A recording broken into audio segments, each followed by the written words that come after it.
Hello बच्चों, आपका हमारे YouTube चैनल हिंदी वाणी में एक बार फिर से स्वागत है।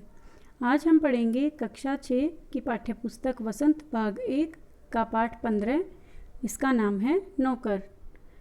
इस पाठ की लेखिका हैं अनु बंदोपाध्याय। आइए हम पाठ पढ़ते हैं। नौकर।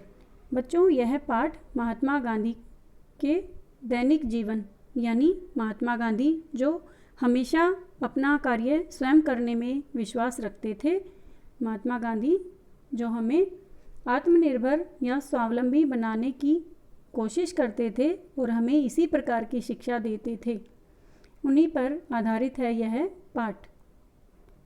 आश्रम में गांधी कई ऐसे काम भी करते थे जिन्हें आमतौर पर नौकर चाकर करते हैं, यानी महात्मा गांधी हमेशा अपने निजी काम या अपने खुद के काम स्वयं करना पसंद करते थे।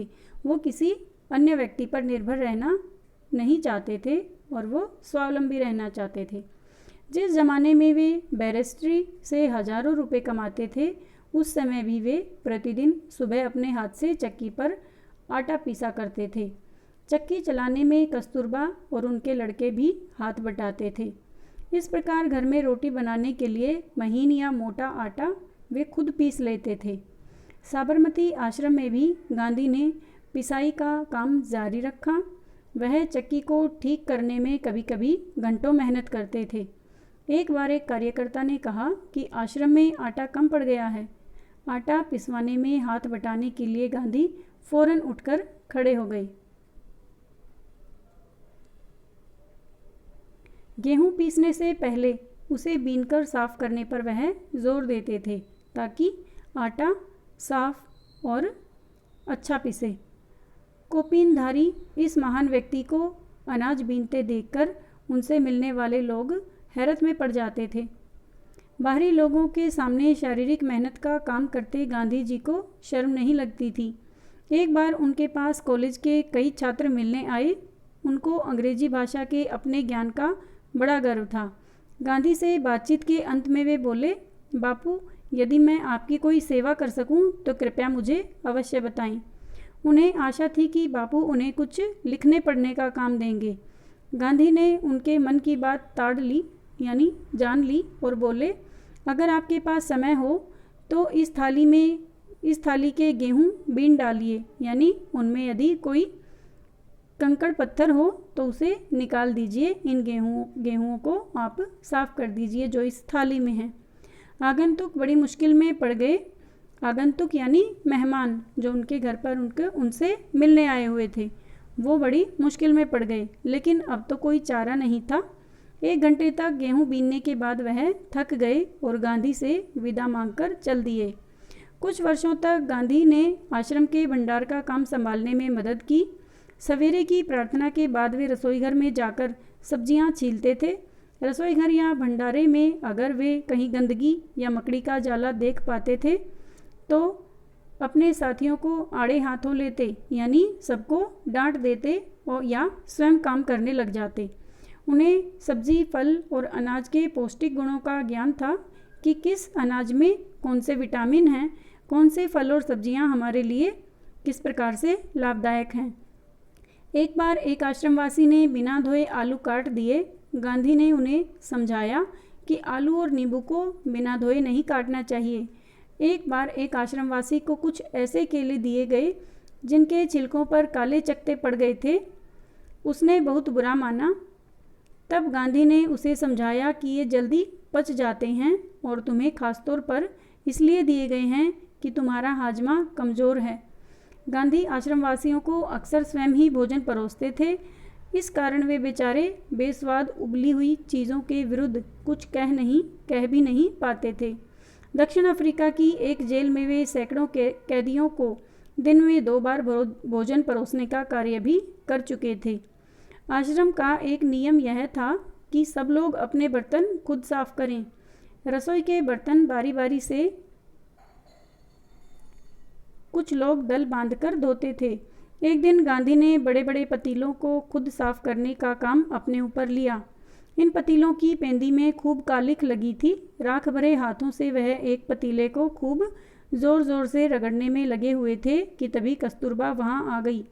उन्होंने पतीले को पकड़ लिया और बोली, यह काम आपका नहीं है, इसे करने को और बहुत से लोग हैं। गांधी को लगा कि उनकी बात मान लेने में ही बुद्धिमानी है और वे चुपचाप कस्तूरबा को उन बर्तनों की सफाई सौंपकर चले आए।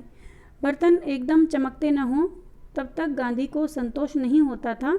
एक बार जेल में उनको जो मददगार दिया गया था उसके काम से असंतुष्ट होकर उन्होंने बताया कि वे खुद कैसे लोहे के बर्तनों को भी मांझकर चांदी सा चमका सकते थे। जब आश्रम का निर्माण हो रहा था उस समय वहां आने वाले कुछ मेहमानों को तंबुओं में सोना पड़ता था। एक नवागत को पता नहीं था कि अपना बिस्तर कहाँ रखना चाहिए, इसलिए उसने बिस्तर को लपेटकर रख दिया और यह पता लगाने गया कि उसे कहाँ रखना है। लौटते समय उसने देखा कि गांधी खुद उसका बिस्तर कंधे पर उठाए रखने चले जा रहे हैं। आश्रम के लिए बाहर बने कुएं से पानी खींचने का काम आज भी वे रोज करते थे। एक दिन गांधी कुछ अस्वस्थ थे, यानी वो बीमार थे और चक्की पर आटा पीसने के काम में हिस्सा बटा चुके थे। उनके एक साथी ने उन्हें थकावट से बचने के लिए अन्य आश्रमवासियों की सहायता से सभी बड़े छोटे बर्तनों में पानी भर डाला। गांधी को यह बात पसंद नहीं आई, मन में कुछ ठेस भी लगी। उन्होंने बच्चों के नहाने का एक टब उठा लिया और कुएं से उसमें पानी भरकर टब को सिर पर उठाकर आश्रम में ले आए। बेचारे कार्यकर्ता को बहुत पछतावा हुआ। शरीर से जब तक बिल्कुल लाचारी न हो तब तक गांधी को यह बात बिल्कुल पसंद नहीं थी कि महात्मा या बूढ़े होने के कारण उनको अपने हिस्से का दैनिक शारीरिक श्रम न करना पड़े। उनमें हर प्रकार का काम करने की अद्भुत क्षमता और शक्ति थी। वह थकान का नाम भी नहीं जानते थे। दक्षिण अफ्रीका में बोअर युद्ध के दौरान उन्होंने घायलों को स्ट्रेचर पर लादकर एक एक दिन में 25-25 मील तक ढोया था।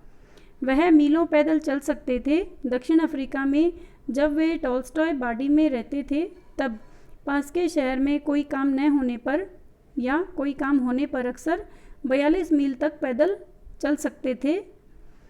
इसके लिए वे घर में बना कुछ नाश्ता साथ लेकर सुबह 2 बजे ही निकल पड़ते थे। शहर में खरीदारी करते और शाम होते होते वापस फार्म पर लौटकर आते थे।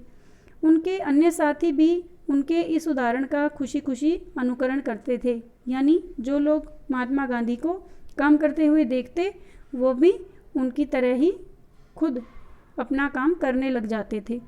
एक बार किसी तालाब की भराई का काम चल रहा था जिसमें गांधी जी के साथी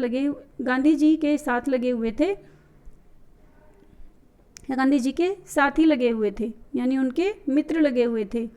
एक सुबह काम खत्म करके वे लोग फावड़े, कुदाल और टोकरियां लिए जब वापस लौटे तो देखते हैं कि गांधी ने उनके लिए तश्तरियों में नाश्ते के लिए फल आदि तैयार करके रखे हैं। एक साथी ने पूछा, आपने हम लोगों के लिए यह सब कष्ट क्यों किया? क्या यह उचित है कि हम आपसे सेवा कराएं? गांधी ने मुस्कुराकर उत्तर दिया, क्यों नहीं, मैं जानता था कि तुम लोग थके मांदे लौटोगे। तुम्हारा नाश्ता तैयार करने के लिए मेरे पास खाली समय था। दक्षिण अफ्रीका में रहने वाले भारतीयों के जाने माने नेता के रूप में गांधी भारतीय प्रवासियों की मांगों को ब्रिटिश सरकार के सामने रखने के लिए एक बार लंदन गए। यानी जो लोग दक्षिण अफ्रीका में रहते थे, जो भारत मूल के लोग थे, भारतवासी थे, लेकिन वो दक्षिण अफ्रीका में रहते थे और उनके साथ वहाँ पर अन्याय किया जा रहा था या उनकी कुछ मांगों को माना नहीं जा रहा था, तो उन मांगों को ब्रिटिश सरकार के सामने रखा महात्मा गांधी ने और वो इस काम के सिलसिले में लंदन गई। वहाँ उन्हें भारतीय छात्रों के एक शाकाहारी भोज में निमंत्रित किया गया, यानी उनको आमंत्रित किया गया भारतीय छात्रों के एक शाकाहारी भोज यानी एक कार्यक्रम में, जहाँ पर शाकाहारी भोजन कराया जाता है या किया जाता है। छात्रों ने इस अवसर के लिए स्वयं ही शाकाहारी भोजन तैयार करने का निश्चय किया था।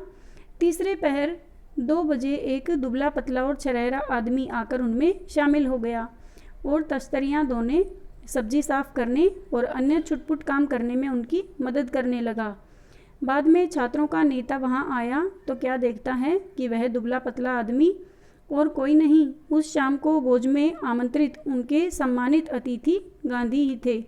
यानी महात्मा गांधी को ही उस भोज में आमंत्रित किया गया था और वो ही वहाँ पर जाकर काम में हाथ बटा रहे थे, खाना बनाने में सबकी मदद कर रहे थे। गांधी दूसरों से काम लेने में बहुत सख्त थे, लेकिन अपने लिए दूसरों से काम कराना उन्हें नापसंद था। यानी वो सबको कहते थे कि सभी लोग परिश्रम करें, लेकिन वह स्वयं भी परिश्रम करना चाहते थे। एक बार एक राजनीतिक सम्मेलन से गांधी जब अपने डेरे पर लौटे तो रात हो गई थी। सोने से पहले वे अपने कमरे का फर्श बुहार रहे थे, यानी झाड़ू से साफ कर रहे थे।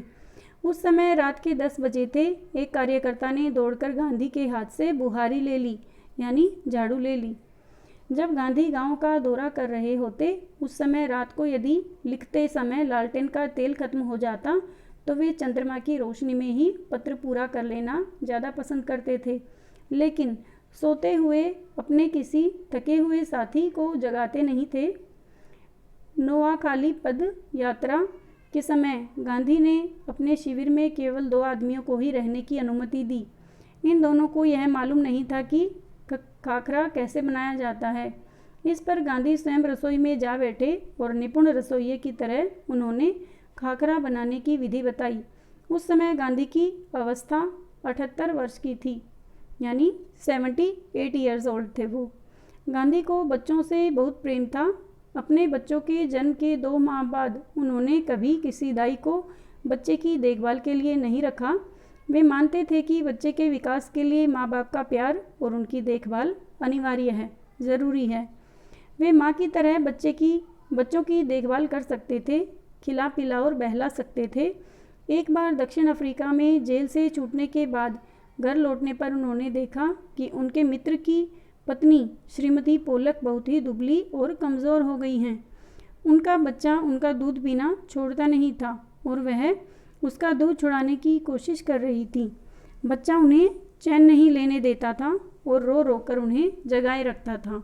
गांधी जिस दिन लौटे उसी रात से उन्होंने बच्चे की देखभाल का काम अपने हाथों में ले लिया। सारे दिन बड़ी मेहनत करने, सभाओं में भाषण देने के बाद 4 मील पैदल चलकर गांधी कभी कभी रात को 1 बजे घर पहुंचते थे और बच्चे को श्रीमती पोलक के बिस्तर पर से उठाकर अपने बिस्तर पर लिटा लेते थे। वह चारपाई के पास एक बर्तन में पानी भरकर रख लेते ताकि यदि बच्चे को प्यास लगे तो उसे पिला दें, लेकिन इसकी ज़रूरत ही नहीं पड़ती थी। बच्चा कभी नहीं रोता और उनकी चारपाई पर रात में आराम से सोता रहता था। एक पखवाड़े तक माँ से अलग सुलाने के बाद बच्चे ने माँ का दूध छोड़ दिया। गांधी अपने से बड़ों का आदर करते थे। दक्षिण अफ्रीका में गोखले गांधी के साथ ठहरे हुए थे। उस समय गांधी ने उनके दुपट्टे पर स्त्री की, यानी प्रेस की। वह उनका बिस्तर ठीक करते थे, उनको भोजन परोसते थे और उनके पैर दबाने को भी तैयार रहते थे। गोखले बहुत मना करते थे, लेकिन गांधी नहीं मानते थे। महात्मा कहलाने से बहुत पहले एक बार दक्षिण अफ्रीका से भारत आने पर गांधी कांग्रेस के अधिवेशन में गए। वहाँ उन्होंने गंदे पाखाने साफ किए और बाद में उन्होंने एक बड़े कांग्रेसी नेता से पूछा, मैं आपकी क्या सेवा कर सकता हूँ? नेता ने कहा, मेरे पास बहुत से पत्र इकट्ठे हो गए हैं जिनका जवाब देना है। मेरे पास कोई कारकुन नहीं है जिसे यह काम दूँ। क्या तुम यह काम करने को तैयार हो? गांधी ने कहा, ज़रूर, मैं ऐसा कोई भी काम करने को तैयार हूँ जो मेरी सामर्थ्य से बाहर न हो, यानी जो काम मैं कर सकता हूँ वह मैं करने को तैयार हूँ। यह काम उन्होंने थोड़े ही समय में समाप्त कर डाला और इसके बाद उन्होंने उन नेता की कमीज के बटन आदि लगाने और उनकी अन्य सेवा का काम खुशी से किया। जब कभी आश्रम में किसी सहायक को रखने की आवश्यकता होती थी तब गांधी किसी हरिजन को रखने का आग्रह करते थे। उनका कहना था, नौकरों को हमें वेतनभोगी मजदूर नहीं या केवल पैसे लेकर काम करने वाला या तनख्वाह लेकर काम करने वाला मजदूर नहीं, बल्कि अपने भाई के समान मानना चाहिए। इसमें कुछ कठिनाई हो सकती है कुछ चोरियां हो सकती हैं, फिर भी हमारी कोशिश सर्वथा निष्फल नहीं जाएगी। उन्हें यह मालूम ही न था कि किसी को नौकर की भांति कैसे रखें। एक बार भारत की जेल में उनके कई साथी कैदियों को उनकी सेवा टहल का काम सौंपा गया। एक आदमी उनके फल धोता या काटता, दूसरा बकरियों को दूधता यानी बकरियों का दूध निकालता, तीसरा उनके निजी नौकर की तरह काम करता और चौथा उनके पाखाने की सफाई करता। एक ब्राह्मण कैदी उनके बर्तन धोता था और 2 गोरे यूरोपियन प्रतिदिन उनकी चारपाई बाहर निकालते थे। गांधी ने देखा कि इंग्लैंड में ऊंचे घरानों के घरेलू नौकरों को परिवार का आदमी माना जाता था। एक बार एक अंग्रेज के घर से विदा लेते समय उन्हें यह देखकर खुशी हुई कि घरेलू नौकरों का उनसे परिचय नौकरों की तरह नहीं बल्कि परिवार के सदस्य के समान कराया गया। एक बार एक भारतीय सज्जन के यहाँ काफ़ी दिनों तक ठहरने के बाद गांधी जब चलने लगे तब उस घर के नौकरों से उन्होंने विदा ली और कहा, मैं कभी किसी को अपना नौकर नहीं समझता, उसे भाई या बहन ही माना है और आप लोगों को भी मैं अपना भाई समझता हूँ। आपने मेरी जो सेवा की उसका प्रतिदान देने की सामर्थ्य मुझ में नहीं है। प्रतिदान का अर्थ है उसका वेतन या उसका बदला देने का मुझ में सामर्थ्य नहीं है। मुझ में हिम्मत नहीं है कि मैं उसका बदला चुका सकूं। लेकिन ईश्वर आपको इसका पूरा फल देंगे, यानी ईश्वर सबको देखते हैं। जो जिसकी सेवा करता है या जो अच्छे काम करता है, भगवान उसकी हर मनोकामना पूरी करते हैं। आगे हम लेखिका के बारे में पढ़ते हैं। अनु बंदोपाध्याय 1917 से 2006 इनका जीवन काल है। स्वतंत्रता आंदोलन के साथ साथ सामाजिक कामों में भी गांधी जी की अभिन्न सहयोगी रही हैं। इन्होंने collected works of Mahatma Gandhi के संपादन के अलावा कस्तूरबा ट्रस्ट के साथ भी काम किया। बहुरूप गांधी में लेखिका ने गांधी जी की दिनचर्या के उन कार्यों को रोचकता से लिखा जिन्हें गांधी खुशी से करते थे। गांधी जी केवल राष्ट्रपिता और स्वाधीनता के निर्माता ही नहीं थे, उनके जीवन के हर प्रसंग से सीखा जा सकता है। महात्मा गांधी ने हमें स्वावलंबी यानी अपना काम स्वयं करना और बाकी जिसको हम देखते हैं, यदि कोई व्यस्त है तो उसके भी काम में हमें मदद करनी चाहिए। इस प्रकार की शिक्षा महात्मा गांधी के जीवन से हमें मिलती है। उम्मीद है बच्चों आपको यह पाठ समझ में आ गया होगा। अगले भाग में हम इस पाठ से संबंधित अभ्यास प्रश्नोत्तर पढ़ेंगे। धन्यवाद।